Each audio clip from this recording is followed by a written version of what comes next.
Hazırsanız başlayalım mı oyuna? Bugün seni ekranların belki de en unutulmaz, en kanlı ve en şiirsel ihanet hikayesinin tam kalbine götürüyoruz.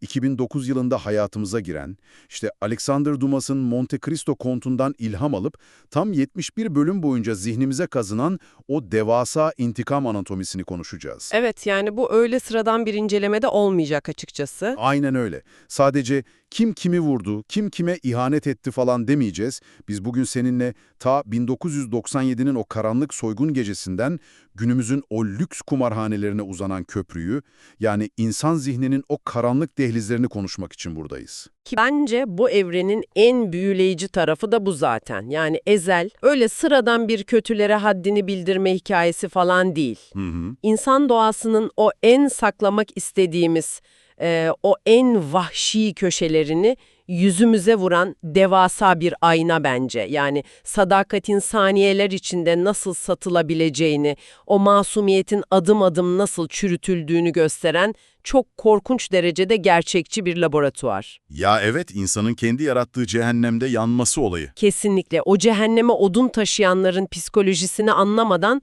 bu hikayeyi tam olarak çözemeyiz zaten. O zaman direkt o cehennemi inşa eden meşhur Bermuda şeytan üçgeninden başlayalım. Çünkü hikaye bize olayları en başından vermiyor. Evet, bir sondan dahil oluyoruz bir nevi. Aynen öyle. Biz Ömer Uçar'ın o cezaevinde çoktan öldüğünü, yerine o buz gibi hesaplı kitaplı Ezel Bayraktar'ın geçtiği noktadan olaylara giriyoruz. Ve karşımızda o üçgenin tepesindeki isim var, Eyşan. Ah, o Eyşan yok mu? Babasının kızı resmen, erkekleri parmağında oynatan, yani o manipülatif, bazen sadece köşeden izleyip canınızın yanmasını bekleyen çok büyüleyici ama ölümcül bir karakter. Hani Eyşan aslında hayatta kalma içgüdüsünün en acımasız vücut bulmuş hali diyebiliriz. Ancak o üçgenin diğer köşesinde duran Cengiz Atay'ı anlamadan bence Eyşan'ı da anlayamayız. Çok doğru bir nokta. Cengiz, sürekli güçlünün yanında hizalanmayı varoluş amacı edinmiş biri. İşleri sadece o bitmek tükenmek bilmeyen çenesiyle, o manipülatif kelimeleriyle falan çözebileceğine inanan bir figür. Psikolojik dinamiklerine baktığında Cengiz aslında Eyşan'ın resmen erkek versiyonu. Cidden öyle ya. İkisi de aynı hamurdan. Aynen. İkisi de hayatta kalmak için sürekli başkalarının gölgelerine ihtiyaç duyuyor ama fırsatını bulduklarında sığındıkları o gölgeyi ilk satanlar da yine onlar oluyor. Geldik üçgenin son köşesindeki o sözde mert adama, Kerpeten Ali. Mahallenin o bıçkın delikanlısı, Ömer'i o grupta belki de gerçekten en çok seven, ona abilik yapan kişi. Evet, Ömer'i sevdiği tartışılmaz bence. Ama günün sonunda tetiği çeken, onu en acımasızca harcayan adam da o. Tabii bir de bu üçgenin pergeli var. O şablonu çizen asıl adam Serdar Tezcan. O efsane replikle birlikte tabii. Aynen. Benim adım Serdar Tezcan, dolandırıcılar kralıyım. 2 kızım var, Eyşan ve Bahar diyerek zihnimize kazınan adam. Her felaketten bir hamam böceği gibi sağ çıkmayı başaran o baş mimar. 1997'deki o soygun gecesi de tamamen onun o şeytani aklının ürünü zaten. Ya o gece yaşananlar karar alma mekanizmalarımızın ne kadar kırılgan olduğunu gösteren muazzam bir psikolojik vaka aslında. Eyşan başlarda direniyor biliyorsun, olmaz, seviyorum ben onu diyor. İçinde hala bir parça insanlık var çünkü. Evet, o saf aşka duyduğu bir saygı var fakat Serdar masaya reddedilemeyecek o korkunç kozu koyuyor.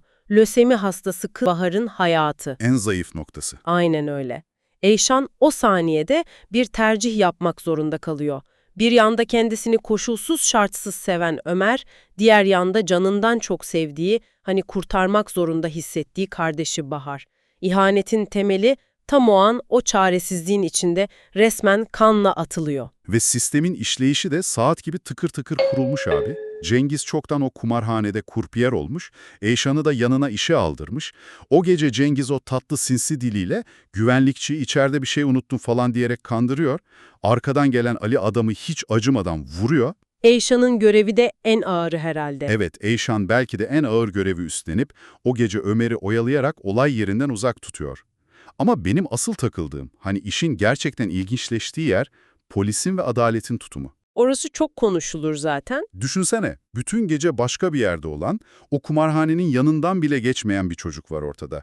Silaha sadece bir kez dokunuyor, o da namlusundan. Evet, o otopark sahnesi. Aynen, Cengiz kimse beni sevmiyor öleyim ben diye kafasına silah dayadığında onu engellemek için namluyu tutuyor sadece. Bir de Cengiz o gece Ömer'in kot ceketini giymiş falan, polis gelip sırf ceket onda diye parmak izi tetiğinde değil de namlusunda olan bir çocuğu nasıl anında hapse atar ya? Adalet sistemi resmen sinekten yağ çıkarmış. Çocuğu suçlu göstermek için kanıt uydurmuşlar, hayatını bir gecede bitirmişler. Hı hı. Ya bu nokta izleyiciyi hep çileden çıkarmıştır ama dizinin orada anlatmak istediği şey kusursuz bir hukuki süreç falan değil bence. Yani adli bir belgesel izlemiyoruz sonuçta. Evet, draması daha ağır basıyor. Kesinlikle. Burada odaklanmamız gereken yer adaletin o körlüğü değil, ihanetin yarattığı o kemik kıran duygusal çöküş. Emniyetin ya da mahkemenin o inanılmaz hataları, Ömer'in güvendiği insanların ona attığı o devasa kazığın yanında sadece ufak bir teferruat kalıyor. Çok haklısın. Dizinin felsefesinde sistemin çürümüşlüğü aslında arkadaşlarının çürümüşlüğünü yansıtan bir metafor. Ömer'i o karanlık hücreye gömen şey polisin hatası falan değil, en sevdiklerinin onu o hatanın önüne bilerek, isteyerek atmasıdır. Zaten o hücreye gömülen Ömer'in ezel olarak geri döndüğünde yarattığı o devasa fırtına da tam bu yüzden bu kadar sarsıcı oluyor. Dizi bize geçmişle günümüz arasındaki o paralellikleri öylesine kusursuz flashbacklerle veriyor ki, O geçişler inanılmaz gerçekten. sanki bu karakterler zamanın içinde sıkışıp kalmış, hep aynı hataların etrafında dönüp duran bozuk plaklar gibiler. Mesela o meşhur tamirhane kavgasını düşünsene. Ha evet, o sahne çok çarpıcıdır. Geçmişte Ömer ve Cengiz hesabı ödemeden kaçıyorlar, bir tamirhaneye sığınıyorlar ve Ömer kendisinde de para olmamasına rağmen sırf arkadaşı için ölesiye dayak yiyor orada. Günümüzde ise Ezer aynı mekanda Cengiz dayak yerken o buz gibi yüz ifadesiyle çekip gitmek istiyor. Ama gidemiyor. Gidemiyor abi. O içindeki Ömer uyanıyor ve inip Cengiz'i o cendereden bir şekilde kurtarıyor. Çünkü orada çarpışan sadece iki farklı zaman dilimi falan değil aslında. Fedakarlıkla yoğrulmuş Ömer'in ruhuyla çok soğukkanlı bir intikam makinesi olan Ezel'in ruhu çarpışıyor. İkisi resmen tek bir bedende savaşıyor o an. Halhal ve otel odası sahnesi de bu psikolojik savaşın ve geçmişi adeta güncelleme taktiğinin bence en parlak örneğidir. Ya o halhal sahnesi gerçekten dizinin zirvelerinden biriydi. Düşünsene geçmişte Ömer, elinde yaptığı o ahşap hediyeyle teyzenin kapısında saf saf beklerken, Eyşan içeride Cengiz'le fingirdeşiyor. Sonra çıkıp hiçbir şey olmamış gibi Ömer'in elini tutuyor. Yıllar sonra ise Ezel, müzayededen aldığı o pahalı halhalı Eyşan'a verdiğinde Cengiz bunu görüyor. Ve o efsane replik geliyor. Aynen öyle. Ve o muazzam aydınlanma anını yaşıyor. Ömer oldum lan ben, diyor. Yani Ezel sadece intikam falan almıyor orada. Onlara kendi yarattıkları o zehirli döngüyü bizzat yaşatıyor. Üstelik Eyşan'la o otel odasına girerek bu sırrı Ali'ye de izletmesi var. 1997'de Ali'nin onlara şahit olduğu anı alıp adeta güncelleyerek zihinlerine bir çivi gibi çakmasıdır bu. Zaten o süreçte Cengiz'in o paranoyaklaşan halleri, yavaş yavaş kafayı yemesi inanılmazdı. Şüphelenip Ezel'in evine falan taşınıyor düşünsene.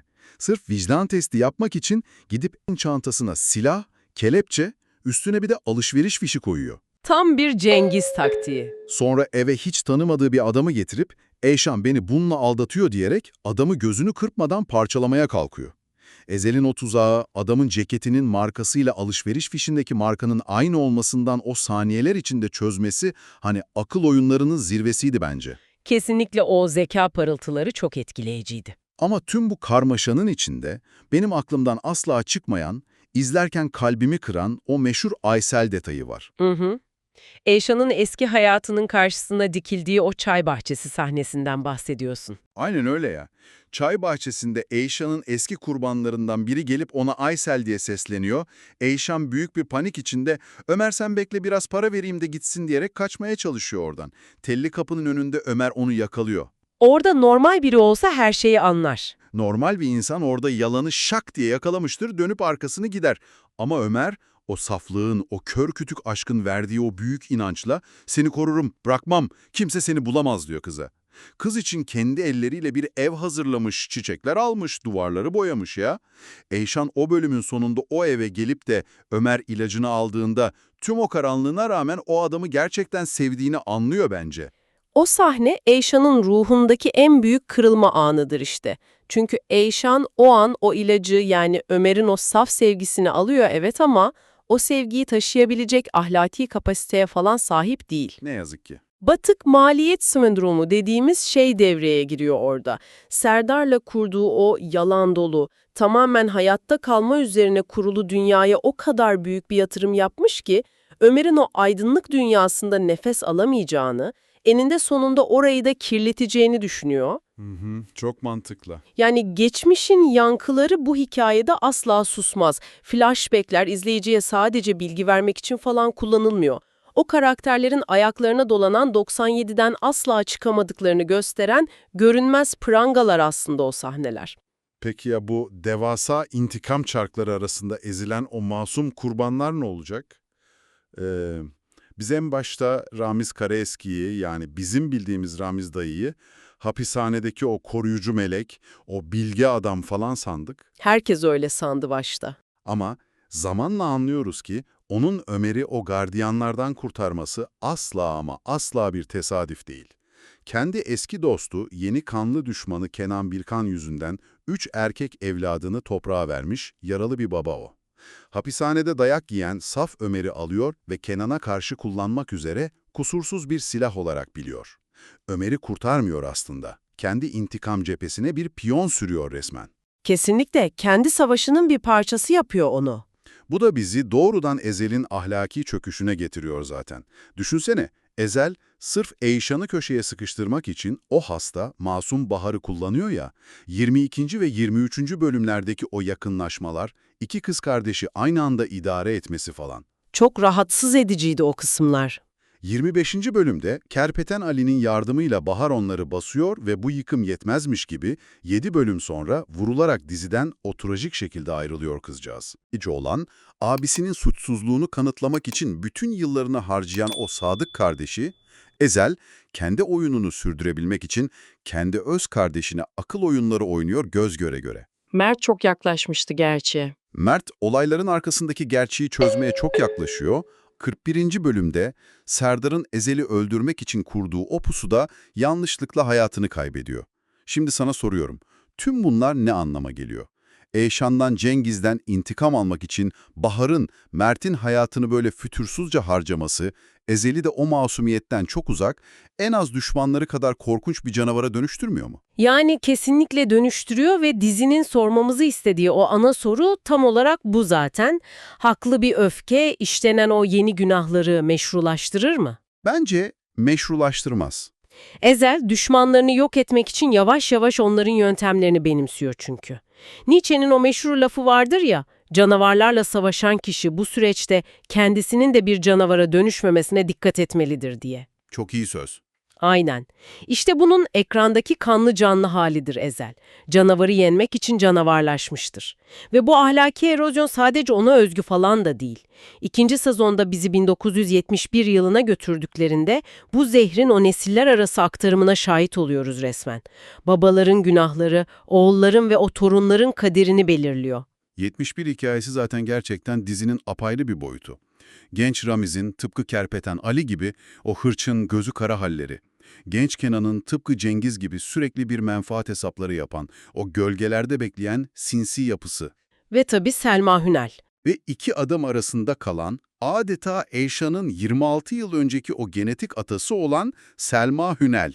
Kenan'ın Selma'ya o övde zorla sahip oluşu, ardından Ramiz'in kulise gidip Selma ile birlikte olması falan. O dönemki dinamikler de çok karışıktı. İşin en tuhaf tarafı da ne biliyor musun? Ramiz'in evlenip 3 çocuk babasına rağmen dünyaları yakıp Selma'yı seçmesi. O meşhur düğün baskını sahnesini hatırlarsın mutlaka. Hatırlamaz mıyım? Efsaneydi. Ramiz'in düğünü basıp Kenan'ın abisinin boğazını kestiği, Selma'nın karnındaki kızı işaret edip Kenan'ı yaralayarak Ramiz'le çekip gittiği o an. Türk dizi tarihinin bence en sarsıcı sahnelerinden biridir. Ya o sahne 10 yıllar sürecek devasa bir kan davasının resmi ilanıydı adeta. Ve o faturayı kim ödedi biliyor musun? Torunlar, yani 8 karakteri. Kıvanç Tatlıtuğ. Evet, Kıvanç Tatlıtuğ'un canlandırdığı o Junior Ramiz, Kenan intikam için Ramiz'in o tek torununu kaçırıyor ve yıllarca beynini yıkayarak onu resmen bir ölüm makinesine dönüştürüyor. 8, dedesinin kim olduğunu, hangi kanı taşıdığını çok iyi biliyor ama zihnine öylesine zehirli tohumlar ekilmiş ki kendi iradesini tamamen kaybetmiş durumda. Kıvanç Tatlıtuğ'un o 3 bölümlük harika performansı sanki böyle tadına doyamadığın ama bir daha asla o restoranda bulamadığın muhteşem bir yemek gibiydi ya. Çok doğru bir benzetme. Hastane sahnesinde dedesini vurmaktan son anda vazgeçmesi, hani Ezel'in karşısına çıkıp beni öldür diye direnmesi, kendini Ezel'e öldürterek o vicdan azabını, o devasa yükü Ezel'in omuzlarına bırakması inanılmazdı. Oradaki psikolojik ağırlık çok başkaydı. Ardından Ramiz dayının haksız yere Ezel'i suçlaması falan, yüreği sökülen bir babanın o kör öfkesiydi resmen. Tabii sadece ana karakterler de değil mesele. Ezel'in etrafında toplanan o yan karakterlerin her birinin taşıdığı devasa yükler de bence bu travmanın çok büyük bir parçası. Hepsi yaralı, hepsi bir baba figürü arıyor falan ve bu yüzden Ramiz de Ezel'in etrafında pervane oluyorlar. Mesela Kerpeten Ali'nin 85 yılındaki o Zonguldak geçmişine bak. Ah, o meyhane sahnesi. Meyhanede ateş edip yanlışlıkla bir çocuğu öldürüyor adam. Babası suçu üstlenip hapse giriyor ve orada felç kalıyor. Ali tam 14 yıl boyunca o korkunç suçluluk duygusuyla yaşıyor ve ancak o Kıbrıs'taki soygun parasıyla babasının karşısına çıkabiliyor. Ya Tefo, o sessiz, sürekli içine kapanık adamın altından çıkan o korkunç sır, kız kardeşini töre cinayeti yüzünden vurmak zorunda kalması, Ramiz'in onu o cehennemden çekip alması var ya, Tefo'yu ölümüne sadık bir askere çeviriyor işte. Şebnem ve Kamil ikilisini de unutmamak lazım. Kesinlikle. Kamil, hayatından tamamen vazgeçmiş eski bir polisken o ekibe dahil olup onlara kol kanat geriyor. Şebnem, madde bağımlısı, uçurumun kenarındayken Ezel onu bulup kurtarıyor. Ezel'in yanındayken o saf, sakar olan kız, Kamil'in ölümünden sonra Cengiz'in yanına geçip birdenbire o zehir gibi aşırı tehlikeli bir ajana dönüşüyor. Karakter gelişimleri çok keskindi. Bu arada Cengiz'in o karanlık geçmişini de unutmayalım bence. Almanya'ya giden ailesi tarafından istenmeyen çocuk olarak anneannesine bırakılması var. Onun neden sürekli güçlünün gölgesinde saklanan bir asalak olduğunu çok net açıklıyor aslında. Psikolojik altyapısı çok sağlam Cengiz'in. Tabii bu kadar derinlikli karakterin arasında dizinin ritmini fena halde bozan bir Bade Uysal gerçeği de var. Evet, Berrak Tüzün Ataş'ın karakteri. Namı diğer Temu Eyşan diyebileceğimiz figür. Ya kesinlikle tam Eyşan. Ezel'in Eyşan'ı zihninden kazımak için sığındığı. Hani baloda bir anda o kadınlığa adım atıp Eyşan'a meydan okuduğu o süreç falan. Ama dizinin o kısımları beni inanılmaz rahatsız etmişti, yalan yok. Birçok izleyiciyi rahatsız etti o kısımlar. Koskoca, kanlı bir intikam destanının ortasındayız abi. Ali sürekli ergen gibi Ezel'i darlıyor. Yattınız mı? Bakire miydi? Diye sorup duruyorlar. Bu devasa hikayenin ortasında bu konunun bu kadar sakız edilmesi sence de seyircinin aklıyla alay etmek değil miydi ya? Yani anlatısal bir sapmaydı o, evet haklısın. Ama psikolojik olarak bakarsak Ezel'in o tırnak içinde normal bir hayat kurma, sıradan biri olma çabasının ne kadar imkansız olduğunu, ne kadar iğreti durduğunu göstermek için kullanıldı bence. Yani o kılıfa uymadı diyorsun. Aynen öyle. O elbise Ezel'in üzerine uymadı. Zaten yaprak dökümü başladığında dizi hemen o karanlık Shakespeare-vari köklerine hızla geri döndü biliyorsun. Ve o yaprak dökümü gerçekten nefes kesiciydi ya. Önce Selma Hünel hayata veda ediyor. Sadece 2 bölüm sonra koca bir çınar, o Ramiz Karaeski devriliyor. 68. bölüme geldiğimizde ise Haluk Bilginer'in o muazzam oyunculuğuyla Kenan Birkan ölüyor. O sahnede müthişti. Üstelik Ezel'in yılına söz verdiği gibi ölüyor. Kendi evinde, kendi silahıyla, kendi mükemmel cinayet planının kurbanı oluyor adam. Tehlike tamamen geçti sanıyorsun, son 3 bölüm kalmış diyorsun. Ezel o saf Ömer benliğine dönmeye falan çalışıyor ama imkansız. Çünkü Cengiz'in o kan donduran, gerçekten iğrenç final planı devreye giriyor. İşte Cengiz'in o son eylemi var ya, içindeki aşağılık kompleksinin ve kötülüğün en saf, en net halidir bence. Kenan'ın evinde Ezel'e silah çektiği sahnede zihninde kısa bir anlığına Ömer'in onu affettiğini hayal eder hani. Evet, o rüya gibi an. Ama o sahte arınmanın hemen ardından ustası Kenan Birkan'ın Selma'ya yaptığı o vahşeti kopyalar maalesef. Eyşan'a vahşice sahip olur, üstelik o korkunç eylemin imzasını da bırakır. İç çamaşırını, Ezel'in Eyşan için aldığı o eve bırakarak atar imzasını. Cengiz ölürken bile arkasında onarılamaz zehirli bir harabe bırakır resmen. Eyşan ise o tam 69 bölüm süren şüpheleri, ulan acaba hala oyun mu oynuyor sorularını son 2 bölümde tamamen siliyor. Ömer'i gerçekten sevdiğini kendi canıyla o en ağır bedeli ödeyerek kanıtlıyor bize. Her şey paramparça oluyor. Gerçek bir trajedi. Fakat tüm bu final koşturmacasının içinde benim aklımı acayip kurcalayan inanılmaz bir senaryo tasarımı var. Ta 11. bölüme gidelim. Ali panik anında "sen öleceksin ki biz yaşayalım" diye bağırırken bir anda karşısında Ömer'in hayaletini görüyor ve delirmiş gibi o boş sandalyeyi ateş ediyor. Evet, çok ikonik bir andı. Ben o an dedim ki tamam abi, vicdan azabı bu karakterlere böyle hayalet olarak musallat olacak. Peki hayalet konsepti bu kadar iyiyken senaristler bunu Cengiz ve Eyşan'a göstermek için neden finali, yani tam 70. bölümü beklediler sence? Neden o kadar süre bu konsepti böyle sakladılar? Çünkü Ömer'in hayaleti dizide basit, ucuz bir korku ögesi falan değildi aslında. O hayalet bizzat o karakterlerin kendi elleriyle boğup öldürdükleri masumiyetlerinin fiziksel bir yansımasıydı. 11. bölümde sadece Ali o sarsıntıyı yaşadı çünkü o gece kumarhanede tetiği çeken, doğrudan eyleme geçen oydu. Suçluluk hissi onda çok daha somut ve sıcaktı. Cengiz ve Eyşan'ın suçluluğu ise daha yapısal ve dolaylıydı farkındaysan. Doğru, onlar daha çok işin arka planındaydı. Aynen, onların o masumiyetle gerçekten yüzleşebilmeleri için yolun sonuna tamamen gelmeleri, inşa ettikleri o devasa yalan imparatorluğunun başlarına yıkılması gerekiyordu. 70. bölümde Cengiz'in, Eyşan'ın ve hatta Ezel'in o Ömer suretini görmesi, artık sığınacak hiçbir yalanlarının, hani arkasına saklanacak hiçbir bahanelerinin kalmadığı o çıplak anı temsil eder. Çok mantıklı. Bu yüzleşme ancak cehennemin o kapısına gelindiğinde, tüm günahların ağırlığı sırtlarına bindiğinde yaşanabilirdi. Gerçekten çok mantıklı. Zaten her biri o 71 bölüm boyunca kendi cehenneminin odununu bizzat kendi sırtında taşıdı. Hiçbiri de bu sondan kaçamadı. Ardından şunu düşünmeden edemiyorum açıkçası. Nedir o? Belki de o masum Ömer 1997 yılında o karanlık hapishane hücresinde gerçekten tüm hücreleriyle öldü. Ve yıllar sonra dışarı çıkan, Ezel adıyla aralarında dolaşan o adam, onlara ve bence en çok da kendisine musallat olan, intikam alsa bile asla huzur bulamayan o devasa hayaletin ta kendisiydi.